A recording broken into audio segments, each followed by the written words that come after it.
Welcome to my channel, Rubes Reviews. I have recently decided to make my own YouTube channel where I talk about films and TV, many different topics of my choosing. If you like what I have to say, then please like, share and subscribe, and also follow my Instagram page, Rubes Reviews. With all that out of the way, I want to get down to the topic of today, and that is the recent Netflix show Squid Game, and what I'd like to discuss, Squid Game, and the importance of satire and what makes it so good. The definition of satire is the use of humour, irony, exaggeration or ridicule, particularly in the context of contemporary politics and other topical issues. But in simpler terms, in the context of film and TV, satire is a television and film genre in a fictional way that employs satirical techniques, be it of a political, religious or social variety. Satire is used to make fun and/or critique society as a whole, and how us as human beings behave to one another, whether that be in a political, religious or cultural technique. For example, religious satires can be included in examples such as Four Lions. Political satires are films like Borat and The Interview, and finally cultural satires that depict many different societies, trends and obsessions such as TV and entertainment or corporate and capitalism can be placed in films like The Truman Show, which deals with entertainment and television, or Fight Club, like merchandising and corporate brands. With me talking about Squid Game, I'd say that the TV series falls more into cultural side of satire, where contestants are pitted against each other through daring challenges that put them through psychological and physical suffering, which isn't far off from where we are as a society, with shows like Total Wipeout and I'm a Celebrity Getting Out of Here and others being a less extreme version of this. Obviously no participants of these shows die, and that is the point of satire, and where it shows itself in this show, people putting themselves through risk of harm, all for the audience's own entertainment. This refers to the rich corporate owners who are revealed as the VIP guests towards the end of the show, as they put bets on who will get the furthest and who would win. As once again, this is far from real life, but it's almost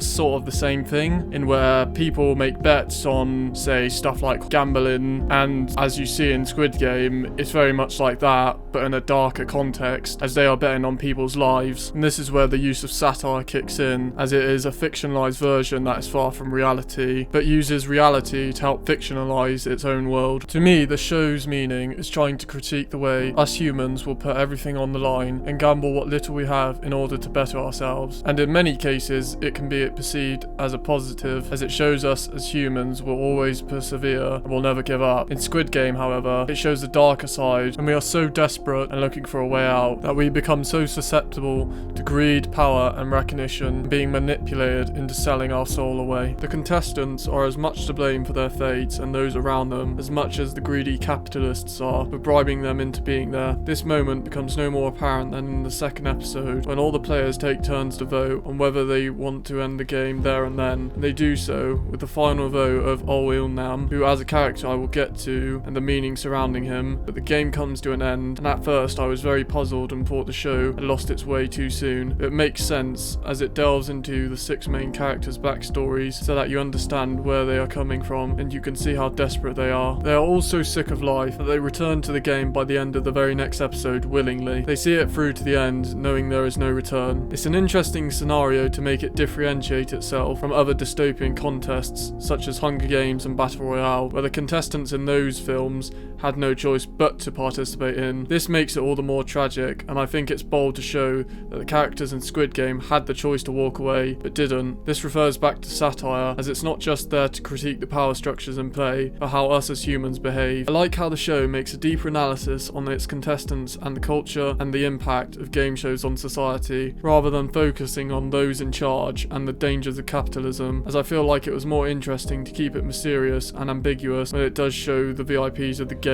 and those in charge of its construction. Regarding episode 2, their decision comes back to haunt them in the most heartbreaking way, when in episode 6 pits each player against their closest friend. It was shocking to see Squid Game flip itself on its head, when the game tricks its contestants into thinking that the team they make, which are in pairs, will be pitted against another pair for survival. I can see why they would assume that, since the last game, Tug of War, required that, but they naively assume the same thing will happen again, and you can see everyone's heartbreak and shock when they find out they will be pitted against their closest friend. Even the thug, who's the most despicable contestant, shows a sense of shock, as in that moment he doesn't want to turn on his friend. However, once the game Game starts, people are either reluctant or desperate to beat their opponent. Once again, I feel like this show delves into the human mind in how us as humans react to each other and how our ambition and competitiveness drives us for better or for worse. It couldn't help but remind me towards the end where the last survivors of the Hunger Games and Battle Royale are left and feel the need or are instructed to go against each other but choose not to, as their love and friendship for each other is stronger than their own need to survive. Like for instance when Peter and Katniss are going to eat poison berries rather than kill each other. But if that happened in the context of Squid Game, Katniss would probably just shoot Peter just to save herself. I think it's very bold to make the writing choice like these, as episode 6 is probably one of the greatest episodes of TV I've ever watched, and the ending is just heartbreaking. Now I want to talk more about the ending. While some plot lines didn't have a satisfying or definitive conclusion, like the underground cheaters of the game, or the undercover cop who's trying to uncover the conspiracy of the game, but none of these storylines ever came to a satisfying conclusion,